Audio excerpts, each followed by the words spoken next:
نوعل بريتوريا سعبو أب تجراي زتفترة عميق ناي هلاون سلطانن قلولاو انتا يمثل أب سلسته بوتاتات زتمقاله حسابي زلوم اتقداماي مدب حيزلكم زمص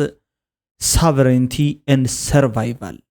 مسحب مسمع أخلاي منجسي أمونغو تجراين تتصامرتن كم أونا مأخلاي منجسن زلو أبينا درجة بصحو نال على خد زبال قد أي زلو أزو بتعم حدا جنيا زبال درجة بصحو له بفلاي ونا بحجي ساعات بزي مرزا بتي خاء أبت مرزا تعرف نادينا انتاينا وزت زبال قد تلاعيلو مسؤول تتحيزو جزء حدا النت بزملكات وشت أو مكفال وحاتن تصمدون بزبل internal factionalism أبوشتي زرق زلو أبوشت زرق زلو نايجلجل سبات قوم نايجلجل سبات الجاف نايجلجل سبات حساب زي بمول بتقال لان ترأيون أما ودعتاون حرامريتن جزء أتاو حد النتن زنبرو أكلات نني وعلتهم زغنا مجريج أو فتيرهم بفلاي كأم عرب تجراونا ملكيتو كابزل على حسابات أمنا لو ما عنده قداي كم داقم سعري رومن تبقيسهم من سلزلو كم حساب حزيهم مسئل لهم مالتيو أمنا لو ما عنده فيديو زي سمع زي زرب يلن بتقال الله بزحات نجارات تباهي لهم قالوا نز channel زي حدش سنحرد أخوكم سبسكرايب كتجبر إيه زعد مكم مالتيو ويل نبرات نحرد أخوكم جن ناب نايلو معنتي هنا صاير يتحزوكم كسجر أستير ساميل 4-1-7-5 شدني تقول جنرال كأ تجدد مفتاء باريو يعني كتبل جليس أطلع مالتيو رخي والله كتبل شدني سلام إذا سبعين حمودو نيرزبل please do not bring here like this man crazy naive illiterate poor him منم زي تردون زي زتودون جن زي زتودو سب حسكالنا خيت مص يبرح دستا سلام كور حوشدن سلام كتولي منه اسخان كما خانا شحات كونو طفات زغلت حزبتات قلل دقيم صمدو حمد دبي اسمعنا انا دحر قبر هيوت يلن دقيم بقنع لبن نقح كلت حزبتات تግራይን ኤርትራን ዝጠቅም ስራሕ ንምስራሕ እጅገና ክንስብስብ ይግባእ ዝብል ሓሳቦም ጥለ ይብራህ ደስታ ይቀንየለይ ኣስቴርን ይብራህን ድራር ኣድሬሶም ላይክ ገይርዎሎ ነዚ ቪድዮ ማለት እዩ አልጋነሽ መላከ ይርጋይም ስርከይ እቲ ትርጉም ኣይትረድእንን ግን ጽቡቕ ርእይቱ ኾን ተስፋ ገብር KLM 98 ይቀንየለይ 98 ሰላም ላይክ ገይራት ሌላ KLM ወይ ገይር ሌሎ زينا مسجون سلام شدن حقينا بلوط سبيخا بحق قصول لزحوي زبل هنستي رئيتو تاتم يوم صحيفهم لي ويكا امنا يلوم معنت فيديو قديفهم لي مالتي سلازي نخلكم كبرتي هابلي بتعامي يقني لي انا بالكو نابتي زقصل فيديو حيزكم كسغر مالتيو ازيوم دس زولو تحسوتات يوم زلو سلازي امنا يلوم معنت فيديو كو عبد حن مصاخم اتقدماي فيديو انا نغركم انتاي زبل مأخلاي منجستي نتجراي كديعوايو بفلاي كأ بحيلي تجراي كم مأخلاي منجستن كاب إثيوبيا نتوص زجبر زول الشرحي نحنا سئلنا خنص أمامون كنريون يبلنان كنك على سينا زبل تحسوا زولوي مالتي نسمعيو نأيته أمان إلى سفا زربا كل بدلات تسكيمنا بسمع بريتوريا سلام نممسا وجن تجراي بزحز عرتات يجبر له انت هنا جن بمنجستي إثيوبيا أمام إذن توايو قبل على بدل ناتفصمه حزب تግራይ ካብ ኢትዮጵያ ተደፊኡ ካብ ኢትዮጵያ ብሓይል ተደፊኡ ክወፅእ ብዙሕ ጻዕሪ ይግበረሎ ስለዚ እዚ ኩሉ ጸገማት ኣብ ልዕሊ ህዝቢ ትግራይ ዝፍጸም ዘሎ ጸገማት ብልመና ብምሕጽንታ ዝኸውን ዘይምዃኑ ንርኢ ኣለና ጽቡቕ ቀጽለ ቢሉ ፓትሪክ ሄኒሽ ንወል ማለቲ ዝበሃል ሰብ ማለቲ at the end of February أب مودعتا ورحي لكاتيت a small delegation of Eritrean military personnel led by Brigadier General Iyov Saye traveled to مقالة نعم مقالة بصيحهم نيرهم بجنرال إيوف ساي زمرح capital of Tigray to meet with the head of the region's peace and security bureau Tigrayan General فساخيدانو مس General فساخيدانو تراخيو مستي حالا فسقتها دحننت سلام من مرجع عن Tigray مالتيو سلازي بخالي بحالا انتا يزبلنا زولو اب تشعوان افريكان انتليجنس زبحاليو اب بوليتيكس زدهب ناي تويتر بيجيو تراخيوم كم منبروم اب تشعوان قليسو اللو مالتي حجي كابيم صوت حبريتا زبل اي فلتن جن تزاري ولو Ethiopia strategic leadership in Tigray gears up for potential war زبلون كاري اللو The Tigrayan command is preparing for the official end of the term of its interim president ታደሰ ወረደ ተስፋይ ከውርዶ ተዳልየሎ despite regular contact with Eritrea ዋላ እኳ ዝራኸብ እንትኾነ regular contact እኳ እንተሃለዎ is despite ማለት ዋላ እኳ እንተሃለዎ is circumstantial lie against the federal power in Addis Ababa difference of opinion remain ናይ ሓሳብ አፈላለያትን ናይ ርእይቶታትን አፈላለያትን ምስ ማእከላይ አዲስ አበባ ምስ ማእከላይ መንግስቲ ይኹን ምስቶም ኣብ ትግራይ ዘለዎ ተሓሳስባታት ግን ምስቲ ዋላ እኳ ርክባት እንተሃለው ሬጉላር ርክባት እንኳ እንተሃለው አፈላለያት ግን ከም ዘለዎ ቀጽሎም አለው ክብል ድማ ካሊ ናይ ዜና ገጻት ማለት እዩ አንቢቦሎ ማለት እዩ እዚ ካብ ቀረባ እዋን 2303 2026 ማለት እዩ ኣብ መጋቢት ዝወፀ እዩ ማለት እዩ ሶ ኣዝዮም ፍሊፍሊ ዝበሉ ሓሳባት በብመዓልቱ ይወጸለው ብጣዕሚ ኣዝዮም ዝገርሙ ርእይቶታት እውን ይኸደሎ ማለት እዩ ነዚ ጉዳይ እዚ አመልኪቱ ኣይተ ውፊ መምህር በየነ ገብረ እግዚአብሔር ማለት እዩ ሓደ ሓሳብ ገሊጹ ኣሎ እቲ ተሳሓትዎ ዘለኹም ስሕተት ምናልባት ነቶም ቀጺሎም ዝመጹ ናይ ኣስታት 80 ዓመት ወለዶ ናብ ሽግር ዝእቱ ከይከውን ክትንቀቀለኩም ይዝብል ኣነ እኳ 80 ዓመት እውን ዘለና አይመስለንን ምክንያቱ በዚ እንተቀጺሉ ትዝሪኡ ኣነ 80 ዓመት ይውዲ ዝብል ግምት የብለይን ብናቴ ወገን ዓለም ብምልኣስ 80 ዓመት ናይ ምጽናሕ ተኽእሎ ዘሎ አይመስለንን ድሓን ግን ነቲ ዝቅጽል ወለዶ ንባዕሉ ጽላኣት ከተትርፉ ኢኹም ተዘይ ኮይኑ እስትገብርዎ ዘለኹም ክትሓስቡሉ ይዝግባእ ዲፕ ሩትድ ዝኾነ ጽልእ ናይ ምትካል ስራሕ እንተ ትገድፍዎን ናብ ልብኹም እንተ ትምለሱን ዝብል ምሕጽንታን ጻውዒትን ኣለዎ ማለት እዩ እንታይ ንኽብል ይጸውዑ ማለት ፍሉይ ጻውዒት ድዩ ኮይኑ ሕጂ ቅሪብካ ዘለኻ ዝብል እዩ ኦፍ ኮርስ ስምዕዎ እንዶ ጽምዶ ዘሎ ተጋሩ ምስ መጻኢ ወለዶ ኤርትራዊ ከይባሱ ከይደፍሩ ዓቢ ኣጽባሕ ባዕሉ ሕዛይ ሃገር ናይ ወለዶታት ሃገር ናይ መንእስያት ቃለሳሉ ካቱ ይዓዱ ተቃሊሱ ዓዱ ዘይኣቱ ሰብ የለን ተቃሊሱ መሬት ዘይቋፀር ሰብ የለን ምስቲ ወለዶ በባስ ንወዲ 80 ዓመት ክጻመት ንመጻ 80 ዓመት ዘለው ዕድል ዘለው መንእስያት ይባስ ነውሪ ለዚ ሕጂ ከምዚ ኣባላት ጽምዶ ከምዚ ካብ ክልተን ላዕለ ኮይንኩም ሽመይ ጽዋዕኹም ሲ ኣብ መንጎኹም ኣለኹ ዝብል ጽሑፍ ካብ ክልተን ላዕለ ኮይንና ዘተናሲ ኢሳያስ ኣብ መንጎና ኣሎ እዮም ቀይሮማ ዘለዉ ሓራይ ክልተን ካብ ክልተን ላዕለን ብሽመይ እንድሕር ዳ ተኣኪብኩም ኣብ መንጎኹም ኣለኹ ዝብል ናይ ኢየሱስ ክርስቶስ ናይ ኣምላኽ ክርስቲያን ማለት እዩ ናትና ኣምላኽ ሓሳብ እዩ ስለዚ እዚ ሓሳብ እዚ ወይ ኣባህላውን እዩ ማለት እዩ ቃልውን እዚ ኣባህላ እዚ ተጠቂሞም እዮም ዝዛረቡ ዘለዉ እምበር ዋላ ሓንቲ ዘምጽኦ ለውጢ የብሎምን እንተኾነውን ግን ዋላውን ለውጢ ይምጻእ ብዘይ ይገድስ ተቃሊስና ንሕና ዓድና ምእታውና ይተርፈናን እዩ ዓድና ክንኣቱ እንድሕር ኮይና ዋላ ንሕና ይንእቶት መንእሰይ ከኣትዩ ምስቲ ዝኣቱ ወለዶ ሳይትበኣሱ ሓፃር ዘረባ መጠንቀቕታውን እያ ደስታ ገብረ መድህን ከምዚ ይብል ንሰሜን ኮነ ንደቡብ ናብ ክልቲ ገጽ ማለት እዩ ብዘይትሉ መንገዲ ደረት ዘየብሉ ክጽመድ ዝመረጸ ዝህልዎ ረብሓ ከምዘይህሉ መረጋገጽ እዩ እዚ ወላ ሓንቲ ለውጢ ከምዘየብሉ መረጋገጽዩስ እዚ እዩ ዝብል ሓሳብ ኣለዎ እስኪ ንስማዓዮ እንታይ ማለት ምዃኑ ተሓሳብ ቀጺልና እውን ክንርኢ ኢና ኣብዚ ናይ ሎማዓንቲ ቪድዮ ጠቕላላ ዘሪእኩም ማለት እዩ ብዙሓት ኣካላት ተዋሳእቲ ኣካላት እዩ ኣወል ስዒድ ሒዙ ዝመጽእ ካብቶም ሒዝዎም ዝመጹ ተዋሳእቲ ኣካላት ኣዝዮም ብጣዕሚ ዘገርሙ ናይ ወልቃይት ኣካላት ኢና ወይ ከዓ መራሕቲ ኢና ዝብሉ ሰባት እውን ኣለዎም ማለት እዩ ብኻሊእ ኣባህላ ብዙሕ ግዜ ኣነ ዝዛረበሉ ምዕራብ ትግራይ ክኽፈት ድሌት ካብ ዘይብሎም ኣካላት ሓደ መንግስቲ ግደፍ ወይ ከዓ ሻዕብያ እዩ ይብል እየ ኣነ ብወገኔ ማለት እዩ ብዙሓት ሰባት ከዓ ነዚ ኖ ግደፎ እንዶ ብስሩ ንስውን ከይሓዝዎም ዘሎ ኢሎም ሽንጦም ገቲሮም እዮም ዝማጎትን ማለት ወይ ከዓ ዝካትዑኒ በኣቶም ወገን በተስልሒቶም ወገን ትግራይ እንድሕር ብምዕራብ ትግራይ በቲ ናይ ቅድሚ ሕጂ ዝገበሩ ናይ 77 ዓመተ ምህረት ናይ ስርናይ ምእታውን ናይ 60 ገለ መለታትን መወዳእታታት ከባቢ ዝነበረ ታሪክ ዝተፈጠረ እንድሕር ዳ ብሱዳን ገጽ ኣቢሉ ዝኸይድ ኮይኑ ጽምዶ ምሳና ንምንታይ ኢሉ ይገብር ዝብለት ተሓሳስባ ስለ ዘለዎም ሕጂ እውን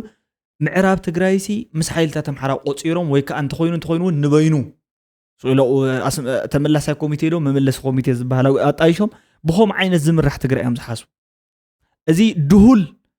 ኣብ ትግራይ ምሁር ኢሉ ዝዛረብ ዘሎ መብዛሕትኡ بحسب ناي مودعتا جزي ناي مودعتا lost point كمزي ناي حسابات دالو الديبريشن دناكل ديبريشن زبارة لدناكل ديبريشن ناي حساب مودعتا point lost point زركب تقرأي جن نذا حساب زين غردو بتعمل أجيبونا له مال أي فلت أول سعيد سي كرم حجز فكر له تاريخيو حجون توم منشنز قبرهم سبات رأيهم أطناف ولا خاد إيزبل ويز أطناف هواي سمعوا إخوهم رأيهم مالتي الزوي خمزي زبالة ناي نبعال أول سعيد الشرحي كاب رؤسهم حاليفو خصاب أمهم زوات سحتهم كولي زولو كما يقول كأي حجي موها كمزي خزارة بخلو زم بعال أول سعيد سي تأمنهم ثم تأمنهم إمنوهم بزي قد ناي محرا ناي تقراي ناي إرترا ناي سودان ملغتات محلالي فنين سمعوا بدن بلب قبروا ناي تقراي ناي محرا ناي عفار ناي سودان ملغتات محلالي في حجي ناي من يتريفوا أو أبيتوا اللطغون أطنافهم متعلقة ناي أولك أي تريد تخذب مالتي حاز بدن بقيركم استوعلوا إخوم تزاربا أوف كورس أنا أتطبق إزرد أن خاب قدم حجي ناي أولك أيت وهواي رئيته أولك أيت أبتقراي كونت بحسب أول سعيد إيفن أو يكونت بوتهم زت أمور زلوا أكلات يزبلكم زلوا حجين مبزحاتو سبت أيد مسلو معراب تقراي تزي تموليسو وقوارا يقدفن أزوم زت أمور أكلات معراب تقراي ناي من الله سدليت يبلومن بصورة توتالي كم زبال حساون حاليمون حاسيومون يفلطون كم وكحاسبون دليت يبلومن تيلي فرانكلي سو اتو بروبليم كم جميرو زمصه صقميو او وشطاوي انترنال ኮንፍሊክት አለዎም ይዞም ሰባት ናይ ሐሳብን አሰማሚዕ ኻናይ መኻድ ነዙ ቀርና አፍሪካ በመሰረቱ አጥራፉ ወደ ትግራይ አይኮነ ታይዳ ወደ ወልቃይት አላህ ኻደው ዚ ማለት ተቀምጡ ወንደ ዝኾነ ፖዚሽን ኣብ ዝኾነ ቦታ ጽናሕ ኢሉ ወንዲ ክዛረብ አላህ ኻደ ክመጽ አሎሊ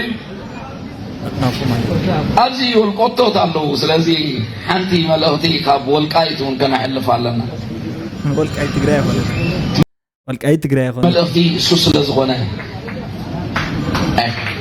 أكنا ومدرسة.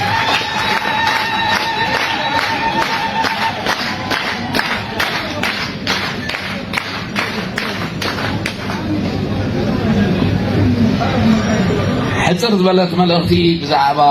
هزدلو صمدو خذنا يسون دحريو ملصوت. صبغيوم. صمدو عصرت حدا سلام زبلي نيرو غعزو صمدو قصليو محاور سراوي سلام صمدو قربا غزي زبل حزبታት ትግራይ አምሓራ ዓፋርን ኤርትራን አብዶባት ቢቅረን ልዝብን ኢድ ንኢድ ተታሓይዞሎ ስለዚ ጸላኢን ወግእ መንጠር ዝኾኖ መርገጺ እግሪ ሲኢኑ ነው እዚ ሓደ ካብ ሰርሒታት ጽምዶ እዩ ይዝብል ኣብ ቀረባ ግዜ ኣብ መንጎ ትግራይን ኤርትራን ስፖርታዊ ግጥማት ክካየድ ምዃኑ ይገልጽ ነይሩ ጉዕዞ ጽምዶ ቅጽልዩ محاور ሰራዊት ጽምዶ ቀረባ ግዜ ኣብ በረኻታት ዓፋር ክረአዩ ጽምዶ ዝገብሩ እዩ ዝዛረብ ዝብል ነይሩ ስለዚህ እታ ካብ ሽዑ ጀሚራ ሕጁን ተንካርታታት ናይ ኣወል ስዒድ ካርታ እታ ዝተቆረፀት ትግራይ ኢሉ ዝሓስባ ቦያነ ተቆርሚማን ተሻሚማን ዝተወደአት ዝብላን እታ ቀድሚ ሕጂ ዝነበረት ዓባይ ትግራይ ንኽትከውን ተሓስብ ዝነበረት ትግራይ ኢሉ ዝሓስባን ማለት እዩ ክልተ እየን ሽደን ታይብል ነይሩ ክትብሉ ኢኹም ድሕሪ ዝተወሰነ እዋን ታይብል ነይሩ ግን ዓዋዳ ወላ ሓንቲ ተግባር ስለዚ የብሉ ኣወል ስዒድ ዝሓስባ ብልቡ እቲ ናይ መወዳእታ ግዜ ተጋሩ ነቂሖምሉ እንተኮይኖም ጽቡቕ ምኾነ ነይሩ ግን ኣይነቁሕሉን ኢቭን በዓል ወዲ ቢተው በዓል ደደቢት ሚድያ ወዘተ ዝበሃል ነገራት ኣይፈልጥዎን እዮም ትሽርሑ ኣብ ወልቃይት ሰባት ይፈልጥ እዩ ኣብ ሑመራ እውን ሰባት ይፈልጥ እዩ ኣብ ሱዳን እውን ሰባት ይፈልጥ እዩ ብወገን ኤርትራውን ይዝርከብ ስለዚ ምዕራብ ትግራይ ነፃ ንምውፃእ ጻትዶም ጸንሐ ይመስለኩም ተኣኻኺቦም ምስ ሓይልታት ትግራይ ሲ ከምዚስ بسرو ساعات دم وسداي موسدن تز بوينت جنت بوينت نسو كم أيكونن تجارو جهو حيس كأيوم كم روح زخول ولا وين دسمانت الله مجبر صراحة وين ما أقلنا كنجزئنا زبلة تحساسبا اتنايك أدم دهلول زخولنا نايت لينا تحساسبا على أول سعيدي زركب قبل بيساس عفورك يقليو بتفاطروا مالتي بسرو زي موتة زي جعزة حجي رجس أنيا خوينا خزاربك حجي رجس أنيا خوينا وطئي مالتي أنقص ما برها فليت والله إذا معرب تجري كاب تجري نايم في البوليتيكا تصنحتيا صمد عصرت حدا خمزيبل حزبታት ትግራይ አምሓራ ዓፋርን ኤርትራን አብዶባት ቢቅረን ልዝብን ኢድኒ ኢድ ተታሓይዞ ኣሎ ስለዚ ጸላኢን ወግእ መንጠር ዝኾነ መርገጽ እግሪ ሲኢኑ እንሆ ሕዚ ድማ ካብ ሰርሒታት ጽምዶ እዩ ኣብዚ እትዋና ነጥቢ ዶባት ዝብል እዩ ኣብዚ ድማ ንኣምሓራ ሓዊሱ ኣምሓራ ምስ ኤርትራ ይዋሰን እዩ ዝብል መልእኽትን ቅዋምን እዩ ዘለዎም ሻዕብያ ካብ ጥንቲ ክሳብ ሎሚ ዝተሸርመመ ትግራይ ናይ ምርኣይ ሕልሙ ከም ዘይቀየረ እዩ ዘመላኽት ይትረፍ እዚ ዓይነ መርፍኡ ዝጠፍኦ እቲ ትርንዕ ዝበለ ሕወሓት እናሃለዎ እውን ሻዕብያ ቅዋሙ ኣይቀየረን ልዕሊ ልሂቃን ኣምሓራ ሻዕብያ እዩ ምፍራስ ትግራይ ሰሪሕሉ ሕዚ እውን ቀፂሉሉ እዩ ሕወሓት ድማ ብታሪክ ንኩሎም ፖለቲከኛታት ኣብ ዘቆጥዕ ጉዳይ ግዝኣት ንስልጣኑ ክብል ክሸይጥ ክደራደርን ሕሊፉ ክህብን ሰጋእ ዘይብል ሕማቅ ውድብ እዩ ብሰሜንን ብደቡብን ደሴም ስትራቴጂ እዩ ዘለዎ ሶት ስትራቴጂ እዚ ብከምዚ ይቀፂሉ ካብቶም ዝተረድኦም ሰባት ሓደ አንገሶም ኣብርሃ እዩ ማለት እዩ ተፈተወ ተጸልአ ሓቂ እንተቀበርካያ ታይ ይባል ብእግራ ተቀበርካ ብርእሳ ተቀበርካያ ብእግራ ተወጽ ይባል ሓቂ ነው ሓቂ ትውዕል ተሓድር ትዘንግዕ ተጽርፈካ ብዙሓት ሰባት እዮም ክጸርፉን ሕጂ ከምዚ ኢለ ብምዝራበይ ብዙሓት ሰባት እዮም ዳውን ክገብሩን ከምዚ ኢለ ብምዝራበይ ከምዚ ኢለ ክዛረብ ከለኹ ኣነ ንባዕሉ እንታይ ትፈልጥ ንስኻ ብዛዕባ ጽምዶ ኣይተረድእካን ዘሎ ዝብሉ ሰባት ክህሉ እዮም ኦፍ ኮርስ ገለገሊኦም ካብ ቀንዕናውን ዝተበገሰ ሓሳብ ክህልዎም ይኽእል እዩ እቲ ሓቂ ግን ኣብዚ ኣተተኺላ ከም ዘላ ንሓዋሩን ንሓንሳብን ትፈልጥዋ ኢኹም እንታይ ዝበሃል ሰኺርያ ጓልካ ዝጠይቐካ ሳይትኽእል እየ ይበሃል ምሽ ብጽላኣትካ ግዜ ዝተዛረበ ኣወል ስዒድኻ ትሕዞ ዘለካ እምበር ትምስፈተወካ ዝዛረቦ ዘሎ ናይ ምጥባር ቃላት ኣነ ሞረ ኣምኖልያ ፖለቲካ ተፋቲኻ እንተለኻ ዝዘረብ ዘሎ ቃላት ኣይኮንካ ትሕዞ ከምኡ ይኾነ ኣይዋፅኑን ኣይጠቅምን ማለት ንትግራይ ክነግሮ ይትኽእል ሻዕብያ ኣብ ትግራይ ዝተጠራቀመ በደል ዘሎ ዝፈጸመ ሰብ ሓይሊ ገና ካብ በረኻ ሻዕብያ ብመሰረቱ ካብ መበጋግሱ ካብ ተሓሳስቡ ፍልስፍኑ ትግራይ ዝበሃል ብሄር ከም ብሄር ክኽበል ዘይኽእል ሓይሊ ህሉ ብሄራዊ ህልውና ትግራይ ክሒዱ ዝተበገሰ ህንፀት ሓዳሲ ኤርትራ ኣብ ጥፍዓት ትግራይ ኢሉ ዝኣምንን ንዕኡ ስትራቴጂካሊ ዝሰርሐን ሓይሊ ንሱ ናብ ዝደልዮ ዕላማ ኣብ ትግራይ ዘቐመጡ ሓይሊ ግን ኣብ ጎኒ ከሰልፍን ዋጋ ክኸፍለሉን ይደሊ ብኢድ ተጋሩ ሓዊ ክፅህር ዝደሊ ብኢድ ናይ ትግራይ ሓይሊ ጓህሪ ክጭብጥ ዝደሊ በለፀኛ እዩ ሻዕብያ ናብ ኤርትራ ኣትዮሙስ ሃገርነት ኤርትራ ክሕድጉ እዮም ወይ ቀይሕ ባሕሪ ክሕድጉ እዮም ኣይኮነን ዝብል ዘሎ ይትረፍደ ትግራይን ኤርትራን ብሓደ ሓቢረን መኪተን ኤርትራ በይና ትግራይ ዘይብሉ ኢትዮጵያ እንተዝኸዳ ናይ በሰሮ ግምል ጌራ ኣፈራሪሳት ፈረኽረኽ ዝብል ማለት እዩ እንታይ ዳ ኢልካ ኣጻመደ ለኻ እንድሕር በይና ኸይዳ ናይ በሰሮ ግምል ትገብራ እንድሕር ኮይናሲ በይና እንድሕር ከይዳ ብትኽቲ ኸቢላ ተቆራሪፃ ትድርብያ እንተ ኮይናሲ እንታይ ዘጻምድ ኣለካ ኣይኮነን ድዩ ናይ ሓባር ስጋኣት ስለ ዘለና ንጻምድ ዘለና ዶ ትብሉ ኣለኹም በቲ ሓደ ወገን ስለዚ እንታይ ስለ ዘለካ ዳ ሓጂ ከልካ ኸጻምድ ትብል ዘለኻ እንድሕር ዘይትፈርሕ ኮይንካ ዘይትሰግእ እንድሕር ኮይንካ ንኽልታና ናይ ህላወና ስጋኣት እዩ ትብል በቲ ሓደ ወገን ከዓ ዋላ በበይንትና ንኹን ዱዓው ዓይነ ነብሎ ትብል እዚ ታናይ ዳን ወዲ መምህር ቃል ዝፈልጣት ዝፈትዋ ደስ ትብለኒ ማለት እዩ ዲሉዥናል ይብላ በቃ ዝተዳህለለ ተሓሳስባ እዩ ኣብ ሓሸዋ ዝተሰርሐ ናይ ተሓሳስባ ህንፃ እዩ ዱዓዋዕ ክብል ዘለዎ እዩ ምክንያቱ ተዳህሊልኩም ዝኣተኹም ጽምዶ ምዃኑ ዋላ እንተፈለጥኩምሞ ኣብ ዝኾነ ሰዓት ግን ንድሓር ባክ ንኽትገብሩ ወይ ከዓ ሪትሪት ንኽትገብሩ ስለ ዘጸገመልኩም ቶም ቃላት ከም ዘለዎም ጸጊና ጸጋጊና ሲኾኑ ድኾን ተለጊዮም ተለጋጊዮምስ ዝኾነ ነገር ድኾን ይወልዱ ዝብል ሓሳብ ኣለኩም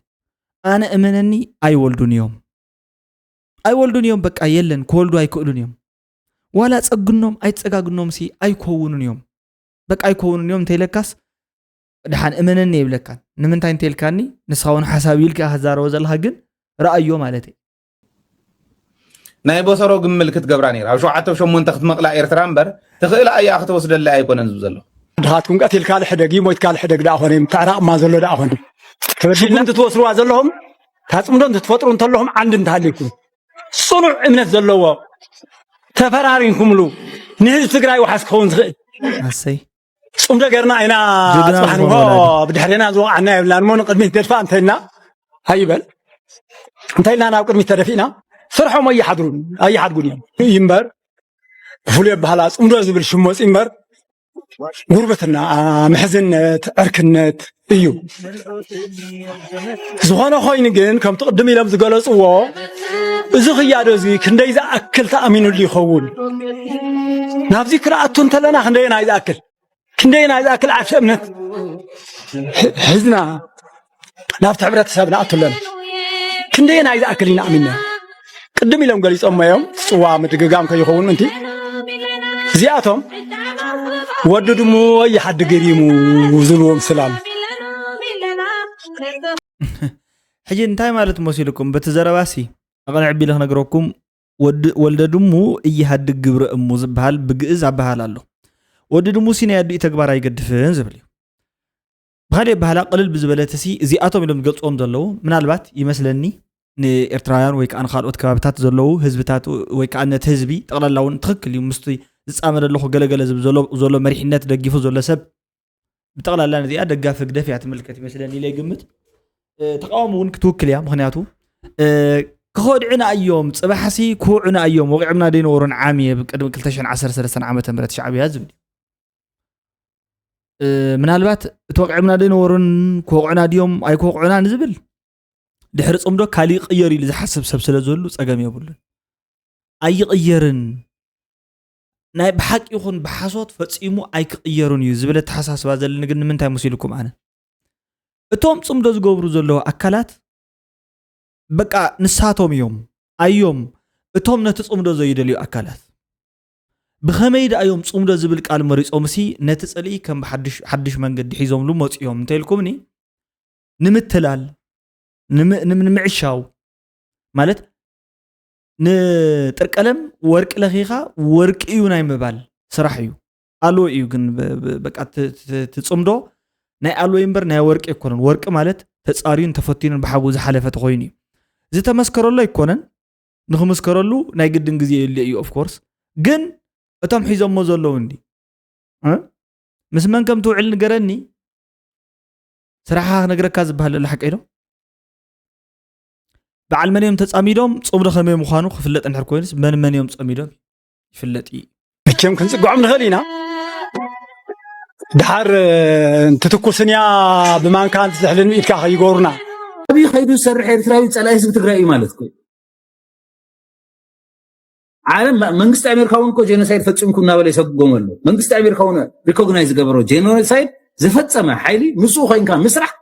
صلاح حزب تግራይ ኮይንካ ማለት ነው انا خما ያምንን ባይደው I understand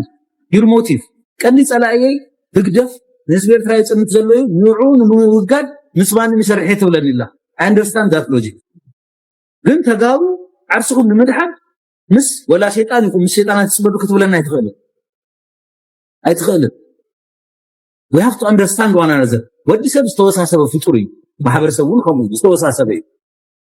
هذا وزيرو تقول أيكون. جيجا ويتفكر تقول أيكون. بيس عاد زي جيجا زخونة صلاح تفكر خوني فيه بس خونا كي understand تدبر له نبرسلهم تفو أبي نعهدكم بتانكي حليفهم يتراورون no مجمرين عنا كحلف يبلو واو لما تيجي حلفنا كما حسبي أنا لك عن الصخب بالناس أنك تنبر تدلي أنا مو بالناس أنك تدلي يدلي أوكي لك عن الصخب إساس اللي الكاخن تدلي أنا مو نأبي نحقق ربي يدلي داري درسني من الرجال حراي تخكليو سب كومبلكس زخون حسابي زلو ود سب باينار زخون حسابي يكونن زلو 0 1 يكونن زلو تايدا كومبلكس زخون حسابي زلو لو ما عند استزارو صباح قير يخديو صباح قيرو خا دحر صباح مليسو قير يخدي زبل حسابي يزي بتحد وغنو مغلبباتيو تاي زبحالا بحالالو ات برينسيبل زصنع سب ات ميثودولوجي ديليت خغبر يخلي زبحالي التطبب التكايدا اتي نمرت ناي مراد سرح كم دليتك غنت برينسيبل كتفولط تكللك ማለት መሰረታው ዝኾነ ቋም ዝኾነ ነገር አሉ ኩሎም ሰባት ክፈልጥዎ ዝግባእ ኩሉ ሰብ ከራዳዳሉ ዝግባእ ነገር አሉ ጾም ዶ ትገብር ከለኻ ርክብ እንዲዩ ኣብ መርህ ወይ ከዓ ፕሪንሲፕል ዝተመሰረተ ክኸውን ኣለዎ ዝብል እዩ እዚ እንድሕሪልና እተካይዱኡ ከመይ ጌርካ ጾም ዶ ዝግበር ብኩዕሶ ዲ ዝግበር ወይስ بفقرام بصوتا اندي زغبر ወይ بوግ دي زغبر ገለ እተካይዳ ይንሱ እተ ፕሪንሲፕል ዝተባላሸው እዩ ሓደ ናይ ወፃር ክባት ናይ ምግባር ስልጣን እንታይ ኮነ ዘሎ መንግስት ትግራይ ብትሕጂ ሰዓት ዘሎ ህዝብን ርክባት እንድሕሪልዎም እውን ኢቭን ሓቀኝና ዝኾነ ናይ ህዝብ ርክብ ጥራሕ ኮን ነይሩ ካልኣይ ድሓር እቶም መንግስታት ነባዕላቶም ተገዲዶም ናብ ሰላም ዝመጽሉ ማለት ተይፎቶውስ سلام مينان مرز فقرينان مرز حاليتنا مرز زبلولو بمنتاي تقديدهم بتهزب تقديدهم اتحجي زغبر زولو انصاري بكا انصار زخونه تحساسبا اي زغبر زولو مالتي تا اي زغبر زولو نتهزبي تهزبون زحاتو زولو ስለዚህ ፈለጠ ዘይኮነ ካብዞም ሕጂ ተዛረቦ ቦይን ላዕሊ ክዛረብ ዝግባእ ዝኽእል ሰብ ዋላ እኳ ተሃለወ ካብኦም ላዕሊ ዝተምሃርኩ እየ ዝብል ግን ክህሉ ኢለ ኣይገምትን ምክንያቱ ርግፀኛታት ዲኹም ተፈራሪኩም ብሉ ዲኹም ውዕል ሰለዎ ዶ ይኮ የብሉን ኣወል ስዒ ስለ ዝበለና እዩ ዝብል ተዘር እሺ ናይ በሐቅ ዲዩ ይባላል እስኪ 5 የነዳጅ መጫኛ ቦቴዎች በዛሬው ቀን ከምሽቱ 1 ሰዓት አካባቢ ከትግራይ ክልል ወደ ምስራቅ ዛላምበሳ ከተማ ተነስተው ወደ ኤርትራ ተሻግረዋል። ይሳገሩ 5 ናይ መኪና ጻዕና አው ነዳዲ ጽዒነን መጽየን ካብ ዝኾነ ቦታ ጽዒነን መጽየን ይዝብል እዚ ማለት እዩ ነዳዲ ጻዕና ንዓኻ ክብላ እኮ ንዓኻ ክንብል እኮ ሓቅ ክንዛረብ ነዞም ከምዚኦም ዝበሉ በዓል እዚ ኤርሚያስ ሊገለ ዝበሃሉ ዞም ናይ ሰብ ታይ ዝበሃል ሓተላታት ማለት እዩ ዋላ ሓንቲ ርህራሄ ገለ ኣብ ልዕሊ ሰባት ዘይብሎም 50 ግዜ ዝገላበጡ ብሓሶት ዘለኣለሞም ዝነበሩ ሰባት ገለ ብዛዕባ እዚኣቶም ምውጋዕ ኣድላይ ኣይኮነን ምክንያቱ ነቲ ህዝብና እውን ብሓሳብ ናይ ምብካል እምበር ቁም ነገር ይዛረቡን ግን ከምዚና ከምኡ ተባሂሉ ስለ ዝኾነ ሒዝናዮ መፂና ማለት እዩ ሕፅር ብዝበለ ቋንቋ ንሕለፎ እስኪ ናብ መን ናብዚ ሓውና እስኪ ጽሙደ ሰራዊት ትግራይ ዝዕጥቕ እዩ ኩሉ ዓይነት ዕጥቂ ሎጂስቲክስ ወልዎ ነዳዲ ወልዎ ቀለብ በልዎ ካሊ ወልዎ ጽሙዶ ጥራሕ እንታይ ኮነስ ልዕሊ ኩሉ ህዝቢ ትግራይ ሃገር ኩንን ከምዚ ኢለ ይነብር ዋላ ሓራ መሬት ንኸዱ ሕዋትና እሺ ንክምለሱ ፅዕረት ግበር ወዲ ወረደ ዋ እርቂ ይድሐሸና ዋላ ጽሙደለ ደስ ልብል እዩ ምስ ሱዳን ምስ ዓፋር ምስ ቅማንቲ ምስ ኣገው ምስ ኤርትራ ምትዕራቅ ጽቡቕ እዩ ላትናኸስና ድማ ንኻርም ላትዋደእና ናሕዚ ግን ፍልይ ድበለት እያ ሶስተኛ ዓለም ጦርነት እንተተላዕሉ ብኩሉ ኣፍሪካ ድብክት እዩ ድመፀና ሓራ መሬት ተይኮነ ይድበሃል እሱ ሽፍ እዘን ወላዲት ነብይ እየን ፈላጥ እየን በዓልቲ ክእለት እየን ምህርቲ እየን ኣጸቢቐን እየን ዝበል ፃና ማለት እዩ ኩሉ ሰብ ዘይተረድኦ ዝተረድአን ነገር ከም ዘሎ ኣነ ተረዲእን ኣሎ ሓቀን እየን ተዘበልኦ ዋላ ሓንቲ በቃ ምንም እንታይ ሞ ኢና ክንዛረብ ሕጀብ ዝናዘን ወላዲት ዘረባ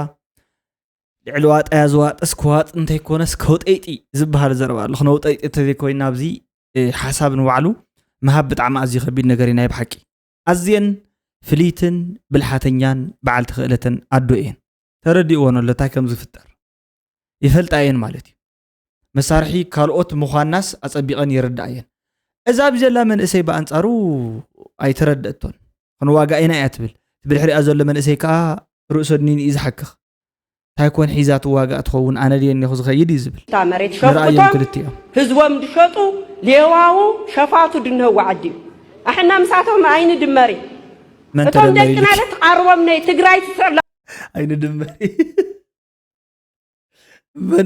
ናይ ምድማር ሓሳብ ክሳብ ሕጂ ዝወፅኻ ኣእምሮኦም ዘሎ ሰባት እውን ከም ዘሎ እዩ ዝሕብር ኣውል ክስዉ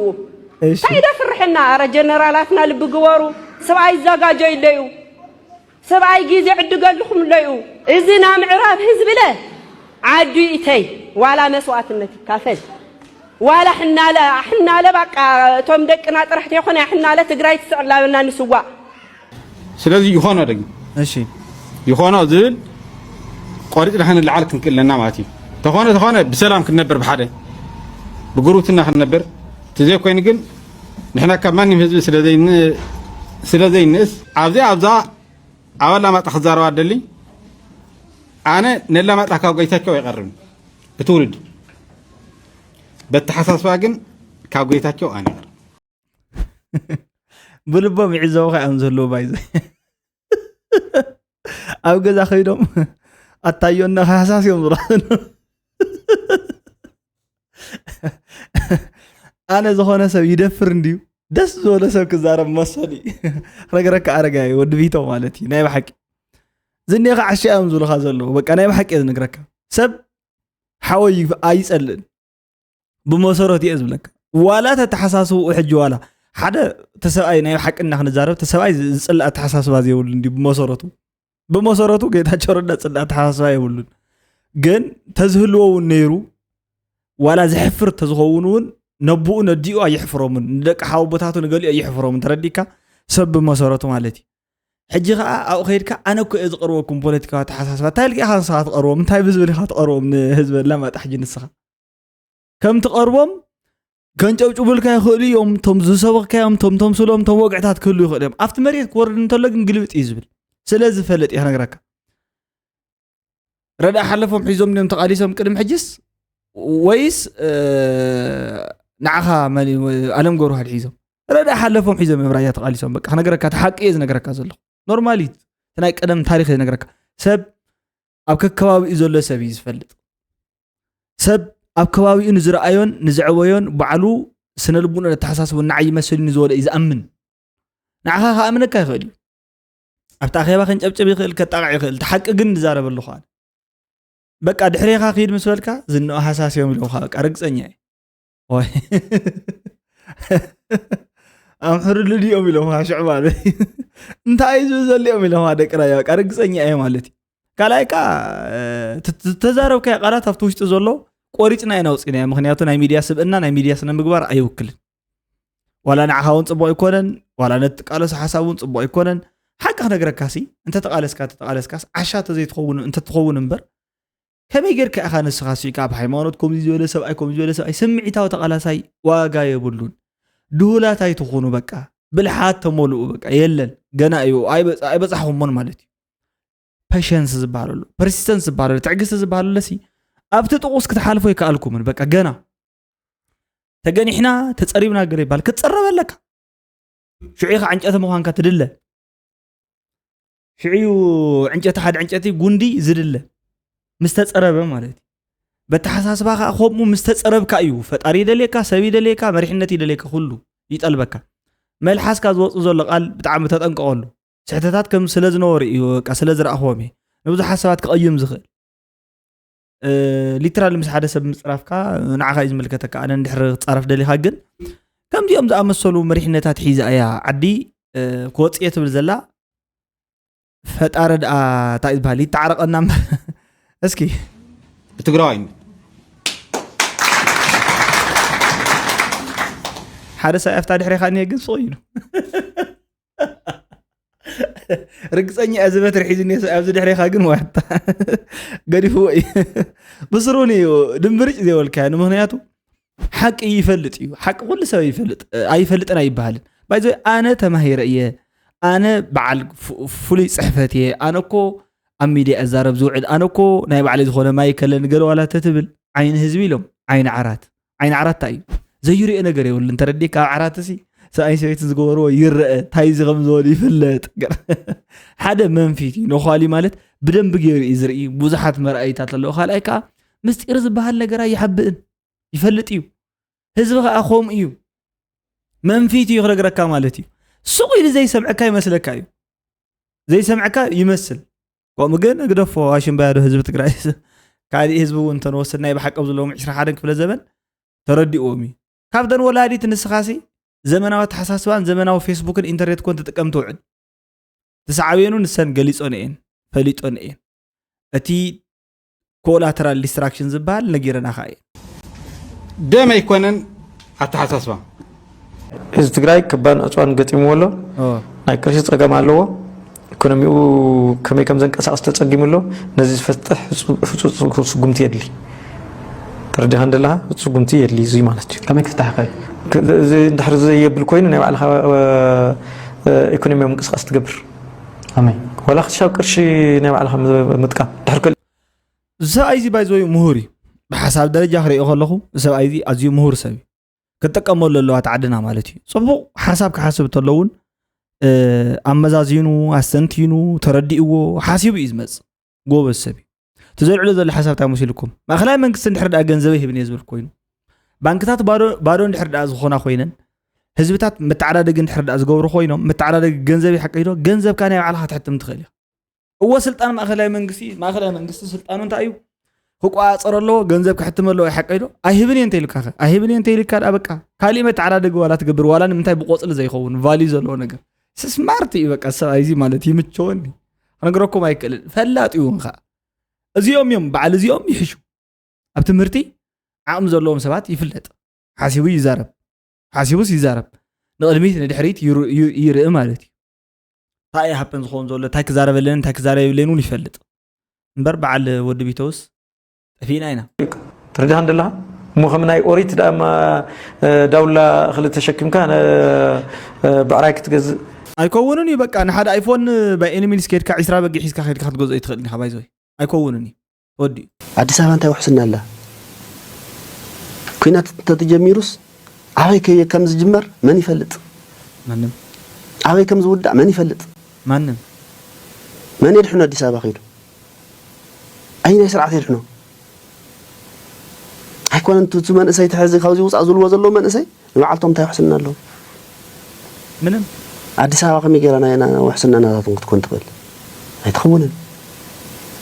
ኣይትኸውንን ኣሽባይት ነቲ ካብዚ ንዓ ውፃእ ውፈር ዝብልዎ ዘለውስ ንባዓልቶም እውን ውሕስና የብሎምን ኣዲስ ትክክል እኮ ኢኻ ምንም ንፈልጦ ኢና ሕጂ እዚስ ነውጓዓሊ ኢና ምስ መሓዘተይ ምንሕናስ ውሕስና የብሉን በቃ ኣዲስ አበባ ውሕስና የብሉ ማእኸል ኢትዮጵያ ውሕስና የብሉ ኣብኡ ክትመውት ትኽእል ንዓኻ በቃ ዝኾነ ነገርስ ሃፕን ገብረካ ይኽእል ተረዲካ ግን እቲ ዝሕዝን ነገር እንታይ ድዩ መቐለ እውን ውሕስና የብሉን እዩ ዘስየሚ እኮ ኮይኑ ወንበርቲ መንእሰይ ኣብ ዓዲ ውሕስና ልይወስ ናብ ካሊእ ዓዲ ይኽእል ኢልካ ይትሕሰብ ኣብ ትግራይ ውሕስና እንሄሉ ዶ ብስሩ በትናቱ ኣካል ይብለካ ኣሎ በትናቱ ኣካል ግደፎ በቲ ድሕሪ ኩናት ዝመፅእ ነገር ገለገለ ኣብ ዓድኻ ውሕስና እንተልኢካ ክሳብ መወዳእታ ነታ ዝነበረት ውሕስና ንክትሕሉ እንተተቃለስካ እንተሞትካ ሓጢኣት ኣይኮነን በቃ እዚ ፅድቂ እዩ ናይ ብሓቂ ንምዝራብ ማለት ምክንያቱ ንሓቂ ኢልካ ክትዋድቕ ዘለኻ በቃ ዘለካ መማረፂ ንሱ እዩ ነይሩ ዘይብልካ ተተቃለስካ ከመይ ኢልካ ትቃለስ እንታይ ለይቃለስ ሕጂ ዘይብለይ ሰሪሕን ዘይወልዓሉ ዓዲ እንታይ ለይቃለሰሉ ብስሩ እንታይ ወቐጠን ንኽብል ዝኾነ ኣካል መፅኡ ኣብኡ መፅኡ ሲ ድሌቱ ንዝገብሮ መሬት ማለት እንታይ ለይ ክቃለሶ ኣነ ሻዕብያ መፅኡ ኣወል ስዒድ መፅኡ ፍንጭርዓርዓ ንዝብለሉን ንሱ ተቃዊምኩም ዲኹም ኣተሓሳስባይ ኣይደገፍኩሞን ኢሉ ፅላኣቱን ፍቕሩን እናገለፀ ዝኣስረሉን ዝፈትሓሉን እከለፍትሑ እከለ እሰርዎ እናበለ ዘኽድደሉ ኣነ ወዲ ዓዲ ኮይነ ክንድቲ ወዲ ዓዲ ዘይኮነ ኣነ ዘይክበረሉ ንድሕር ኮይነስ ኣብቲ ከባቢ እንታይ እዩ ዘለን ውሕስና ኡኸ እዚ ተሓሳሲ ወት መንእሰይ እምበር ውሕስና ስለ ዘሎ ይኮነ ናብዚ ዝመፅእ ዘሎ ውሕስና ከምዚ የብሉ ክፈልጥ ይግባእ ኦፍኮርስ ግን ትብሎ ዘለኻ እንታይ ውሕስናኹም ምንም ውሕስናና ኣብ ኢድ መሪሕነት ድሕሪ እግዚኣብሔር ሲ ኣብ ኢድ መሪሕነት እዩ ነይሩ እቲ መሪሕነት ከዓ ሸይጡ በሊዕዎ ተቃሚሩ ነዚ ህዝቢ ኦፍኮርስ በቃ ምን ወላ ሓንቲ ቁማር ጋምብሊንግ ተፃዊትሉ እኮ እዩ ታባ ዝንበር ርግፀኛ ኮይኑ ክዛረባ ዝኽእል ካብ ኣዲስ ኣበባ እውን ካልኣይ ግዜ ካልኣይ ስድሪ ክስደዱ እዮም እሺ ርግፀኛ ኮይንካ ተዛረቦ እዚ ፅቡቕ እዩ እሺ ዶናልድ ጄ ትራምፕ I'm pleased to report that the United States of America and the country of Iran have had over the last 2 days very good and productive conversations regarding a complete and total resolution of our hostilities in the Middle East. Based on the tenor and tone of these in-depth, detailed, and constructive conversations which will continue throughout the week, I have instructed the Department of War to postpone any and all military strikes against Iranian power plant and energy infrastructure for a 5-day period, subject to the success of the ongoing meetings and discussions. Thank you for your attention to this matter, President Donald J. Trump. ታይዙ ዘሎ ኢሉ ነይሩ ታይዙ ዘሎ ዘይኮነስ ኢሉ ነይሩ ሰብኣይ ግን ህውታት ያ ይኽብል ሓቂ ከምዚ ዝኣመሰለ ናይ ዓለም ዲፕሎማሲ ዘባላሹ ሰብ ከዓ ተራእዩ ይፈልጥ ባይዘወይ ነቶም ኣሜሪካውያን ባዕሉ ክጠቅም ይኽእል ድዩ ኣይክእልና ይፍለጥን ሰብኣይ እዚ ግን ኣዝዩ ሓደገኛ ዝኾነ ውሳነታት እዩ ዝውስን ኣብ መንጎ ዕርቂ ይጅምር ዕርቂ እናገበርና ኢና ዲለይ ጌርና ኢና ይዝብል ብኻሊእ ባህላ መጥቃዕቲ ይፈኑ ሎማዓንቲ ፈኒ ኢሎም ወድሕሪኡ ሓሳቡ ቀይሩ ማለት እዩ ንምንታይ እቲ ባርጌኒንግ ፓወር ገለ ዝበሃል ኣይኮነ እንታይ ዳ ኣብ ቀረባ እንተለኻ ኣብ ርሑቕ ዘለኻ ምሰል ኣብ ርሑቕ ተለኻ ኣብ ቀረባ ዘለኻ ምሰል ዝበሃል ናይ ምዝንጋዕ ስራሕቲ እዩ ይሰርሕ ማለት እዩ ስለዚ ዶናልድ ትራምፕ ጽቡቕ ለውጢ ንርኢ ስለ ዘለና ኦንጎይንግ ፕሮግሬስ ስለ ዘሎ ማለት እዩ ጽቡቕ ነገር ከዓ ስለ ዝኾነ ንኣስታት ክልተ መዓልታት ዝኾኑ መጥቃዕቲ ብፍላይ ኣብ ናይ ኢነርጂ ማለት ኣብ ናይ ሓይልታት ምንጭ ሓይልታት ዝኾኑ ወይ ከዓ ናይ ኢነርጂ ምንጭታት ዝኾኑ ቦታታት ንገብሮ መጥቃዕቲ ጠጠው ንኸብሉ ነቲ ዲፓርትመንት ኦፍ ነቲ ሚሊታሪ ዲፓርትመንት መልእኽቲ መሓላሊፈ እዩ ዝብል ነይሩ ግን ስዒርዎ ሕጂ ከምዚ ዝበለ ተዓራቃይ ከምዚ ዝበለ ጎረቤት ኣይሃብካ እዩ ዝበሃል እምበር እሞ እንቶም ኣሕዋት እንታይ እዩ ዝበሃል ሕጂ እዚ እኮ ከምዚ ዝኣመሰለ ርኹስ ሰብ የለን እንታይ ይብል بقندو current report زبار الله خاهم تمثالي Iranian parliament speaker Galibaf says Iran didn't hold negotiation with the US calling it fake news to manipulate markets حجي نعداقاتات manipulate نمقبار استقبر fake news امبر إيران أبزخون سمعتي أتوت إني رئيس حجي أزيوم حرقينيا تتخون وسانة تاتي محلالفو أو إنها لوخا يسعروا مالتي نايزي أتوم كم زي إنا نبزلنا حجي زولو ناي قدم سمعتكو تتخطيوم حرق زي سمع انتليو ناي بحقنا أستات 100 عمت أستات 5 عمت زلق كان منقستات كولدتات زخيد زخون يخون جوز أدر موسي زي فرصة سلازم نبرة سمع مصحف موعل مفررام صبوا نيرو حجي انتحي عالم كتسامع معنا حوار what is the point of peace deal in agreement مالت تفير ماسي انتايو كم ترامب زمسألة سواء موسيش أي فلت إن يتوعلات ستريت أوف هورمز بار بوت على محلالفة أنا إزقوا أصرو ولا عدهم يخون تيلوس هاي تجورو ولا حنتي هاي ده تواجع حجي عالم بخوم زي عينة محدرة ختم محدري قصير زولو مالتي توتال هاي زبال ميس سيدوم عنواتي بايزوي عنوات اسكو سمعوا ما تاعنا نقول كم سلطنن صعبتون زعمسولو سواتك صباح نقوس انتي كنكون نخئل مالت كم إيرتراويان سني انتي كقطمنا يخئل إلوم سيقولو كحاسبو يقولو دوي إذا خنبلوت أنا سبنا عاي قربا بيت السبي وي كمزي حاوبوي سقاي قلن يرسو دخون واندعي بسونكو زاكل نفسي فأخوان نيرا بسونكو مالتي كم زمشانو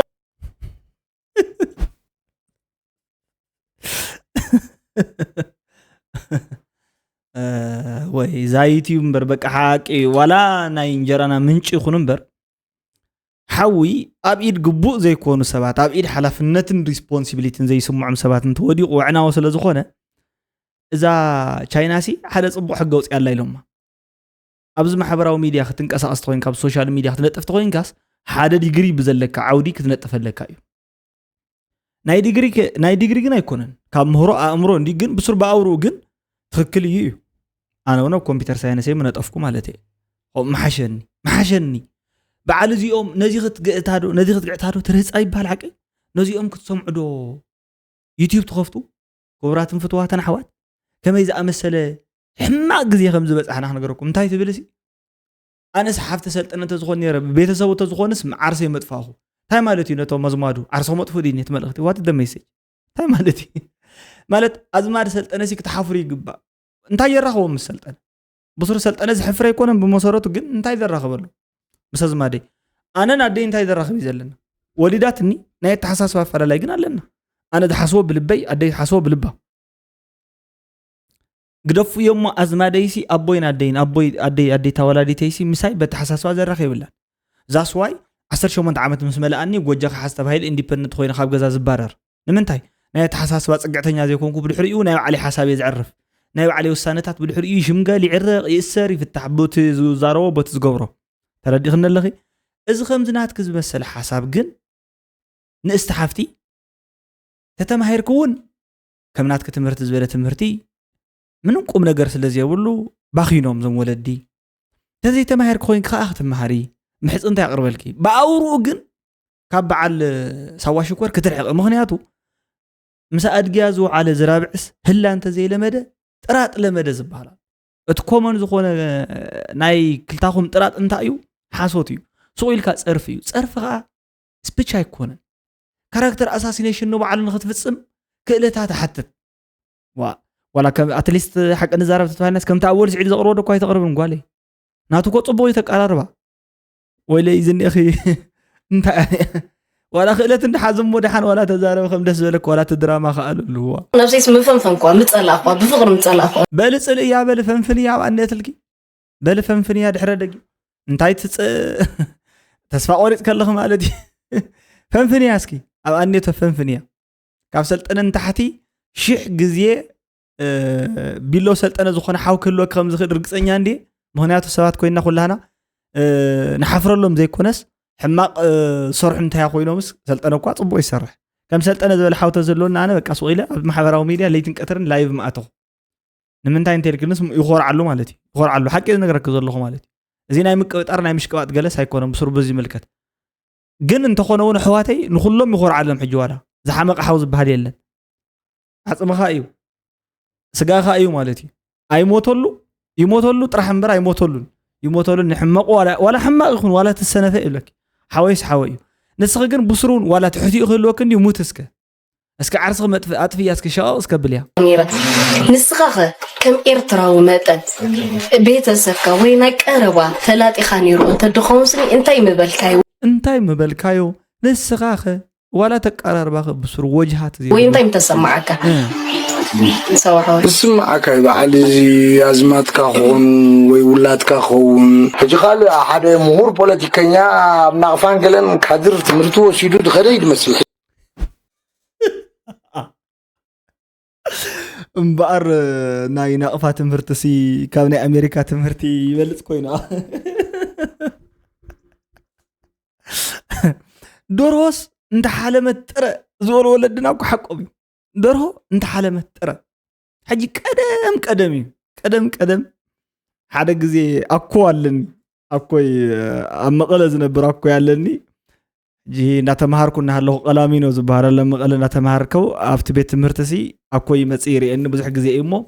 ነቦይስ ክወቕሶ ጀሚረ እታ ኮይኑ ከምዚ ገንዘብ ዘይልእ ከለይ እታ ኮይኑ ዘይሕግዘኒ ገለ ክብሎ ጀሚረ ማለት እታ ኮይኑ ይመሃር ደይኮንኩን እየ ዘለኹ ኣነሲ እንታ ኮይኑ ከምዚ ዘይገብር እታ ኮይኑ ዝግዛእ ዘይገዝእ ላፕቶፕ ሳምቲንግ ገለ እዩ ሓቂ ዶ ሕጂ ታይል ንተኮይ ግደፍ ንዝኾነ ሰብስ በብቲ ዘለዎ ከባቢ ኢኻ ክትፈርዶ ዝግባእ ኢልኒ ሕጂ ክሳብ ሎሚ ፅቡቕ ትምህርቲ እየ ተማሂረላ ፅቡቕ እዩ ኣነ ማለት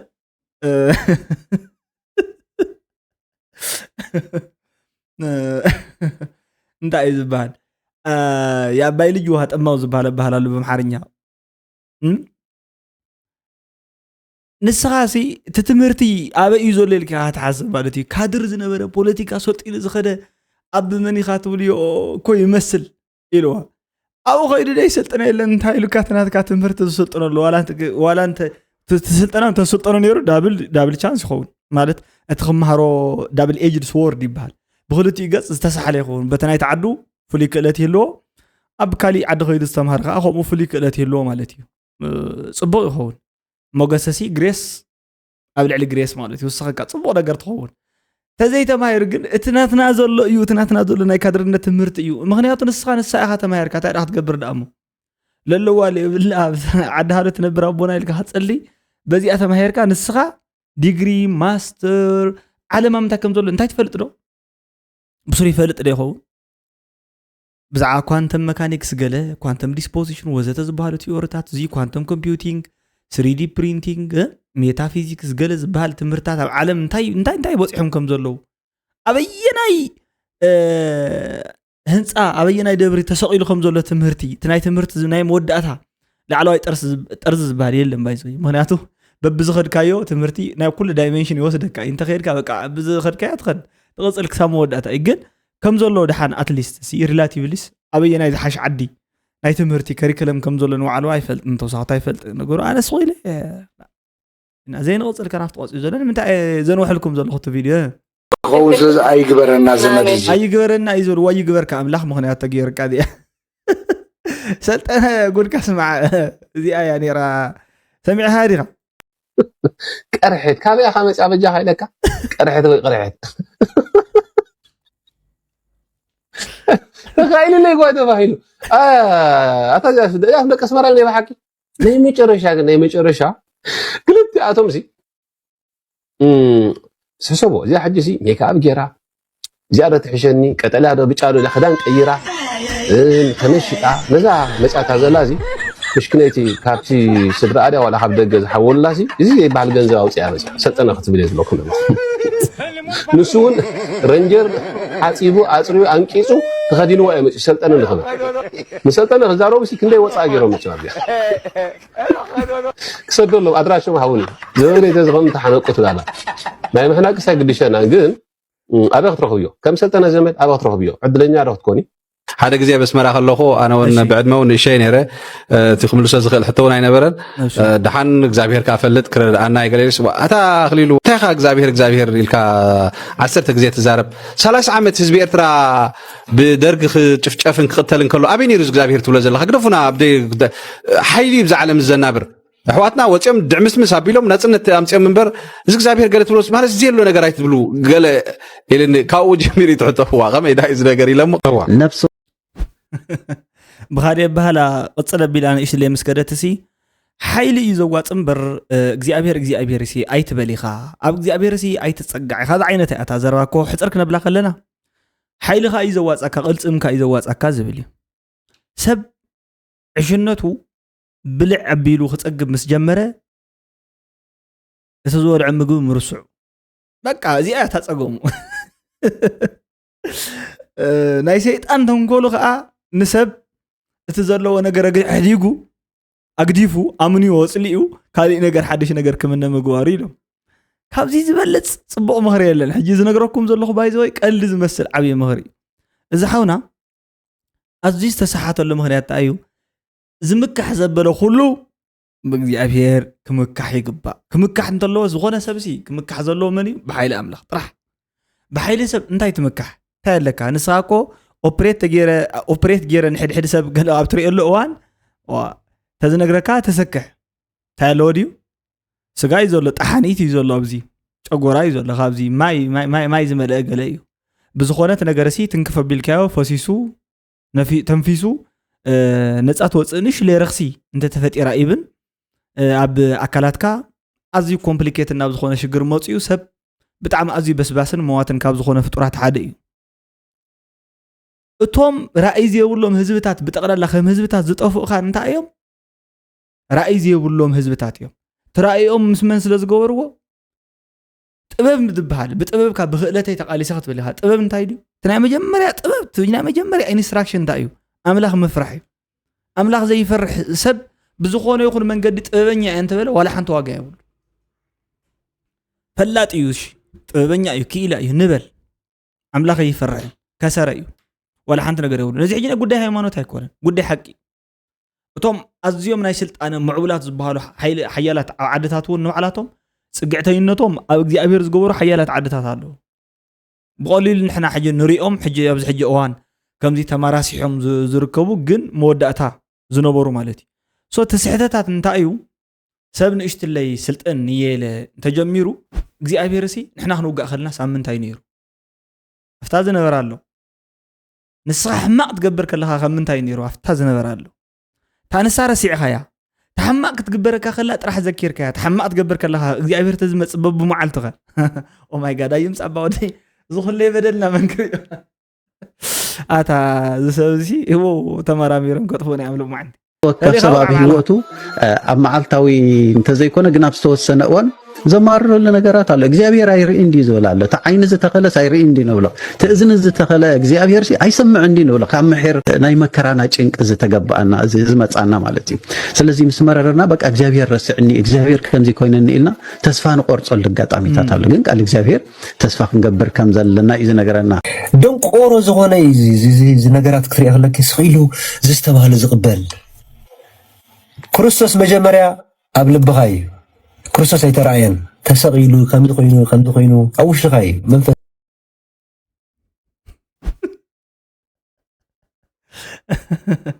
ዘዘወለ ዝቕበል እዩ እዚ ትውልዲ ክርስቶስ ኣይተረኣየን ተሰቂሉ ገለገለ ዝበሃል ኣብ መንፈስካ እዩ ዘሎ እወ መንፈስካ ኣሎ እዩ ግን ተራእዩ እዩ ማለተይ ተራእዩ እዩ ኣነ ይኮንኩ ዘለኹ ተራእዩ እዩ እንታ እቲ ናይ መጀመርያ ዓለም ከይተፈጠረ መጀመርያ ዝነበረ ቃልሲ ስጋ ኮይኑስ ተራእዩ እዩ ምስቶም ሃዋርያት ዝበሃሉ ኮይዱ ተንቀሳቂሱ ንዓለም ኣምሂሩ ተሰቂሉ ሞይቱ ተራእዩ ዳህሲሶሞ ጨቢጦም ቀቲሎሞ እዮም ኣይተሓዋውሱ ሰባት ፍልጠት እንተለኩም ወይ ሞሊኦም ተዛረቡ ተዘይብልኩም ታዩ ስራሕ ተቀይርና ዲ ግዴታ ዲ ፕሮፌሽን ክንቅይር ዘለና ንሕና ማለት እዩ እዚ ትውልድ እዚ ከቢድ እዩ ማለት እዩ ካልኣይ ኣብዚ ናይ ሎም ዓንቲ ጉዳይ ካብ ንሪኦ ኣዝዩ ሓደገኛ ዝኾነ ጉዳይ ሃይማኖት ብዝምልከት እዩ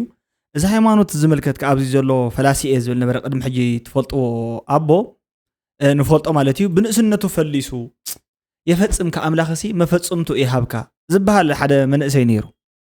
إذا منأسي زي مالتي بزح حساتكم يقولون يرم سمعوا ما كما إسراك يا እግዚአብሔር ይፍታችሁ قايلوا الانفورميشن هذه أيوة خان نيرها هذه أنا سعود عربي اللي تخدلي أيام بي مسلم يكون خير خان لو إلنا هنا بيننا وقعنا يا كمل لسي لا أرثوذكس الخان نو لا أرثوذكس كمل لسي هذه الخان لمسلم كخد سلندلو ما خد من قد يدلي كي خن خلني مسلم خوينا سعود عرب كعب سلندلو كي الخان هذه لوينه أو قعنا هنا هاي تكهدايو قدم እግዚአብሔር مالتي هذه عينة شوات أنا مسلم حرس يفوتوا ولو بتعم خبيتنا غير خسر لبا حري بحصيرو أبا هايل سلاسي قبر مدهن يزبها أملكاتيت يميلو موال أملكاتون يكونن جن زوا مقلة شريعة قادي بيت فرد مقلة زسب زي بعلو مالتيو بعلو بإيدوننو كيدو نابتي بيت فردي بسلسة مساخر أبزرلو 5 تريقو زرلخوم أنا قدم حجي ناي كريستنا هايمانو تخت سعبا أنا حجي جنب بفقادي ما نمتي قددني ناب هايمانوت اسلمنا حساغر سلازدلخو ويكا هايمانوت يقير سلازدلخو ابو نقير عبد الله قبر مدهن تبايره صوعون يفقد الليلو ورقه تصحيفو محتم تصحيفو زنبر سبيو قدم يلو فلاس زنبر سبيو سلازي مو نبادات غلغل زبحال نغرات يرالو ات غدايزي ازي سحتت مخانو نغره منገد يحبركم الى قصيله كاب استفالاليو ناي محراك للكبابتا زنبرو مالتيو قدم حجي حصاصن كالوت دما كالوت كبابتا محرا كلل زنبرو ኤርትራውያን እንዳሐገዝኩም ዝነበርኩም ሰባት ነርኩም ትፈልጡ ይኹም ኩልኩም ማለት እዩ ታሪኽ ናይ ዳባት ስካብ ዳባት ተወጊሶም ካ ሕጂ ንሕጻጽ ዝሃደሙ ብዙሓት ሰባት ኣለዉ ማለት እዩ ስምዕዋቶም አጋጣሚ አይተመዝገበት እንጠራይ ሕጂ ክሳይካ ሕጂ እንታይ መጽ ኻውዳት ማቃለኩም ሰብ ተጸጊዕልኩ እንታሁ ማጻጻው ተጸጊዕልኩም ሰብ እዚው ቆልዕ እዚም ይዘ ሓጺና ውሽጥ ያለን أجوخيتب كين استي حجي خا مصيالا مالتيو ناب تግራይ مصيالا ناب حصاص مكعب سلام مصاخيو زبال بحصيرو تو زله خبابون مالت አለዎ ማለት አይኮነን ግን ካብት ዘለዎ ካብት خالق خبابي ድሕር ዳ خفيق ከተነረው ኣብዚ ሕሽኹን ኢለ ተስፋ ገብር ምክንያቱ ክትሕግዝዋ ኩልኩም ሰባት ክሕግዙ ደሊ خا ማለትዩ ክትሕግዙ ከም ትኽእሉን ኮንታክት ዋላ ግበሩን ኢቭን ብርግጽ በአቤል ቢልኤሪያ ዘለኹን መጀመሪያ ግዜ ድሕር ዳ حساب زلوا سبب له خوينو خا جوين قبري خلي مالتيو لوام كنا خونا لكم يزمنا تصبوا يسمعنا دحنا غنيو تام good light دحنا حضرت حواتي مالتيو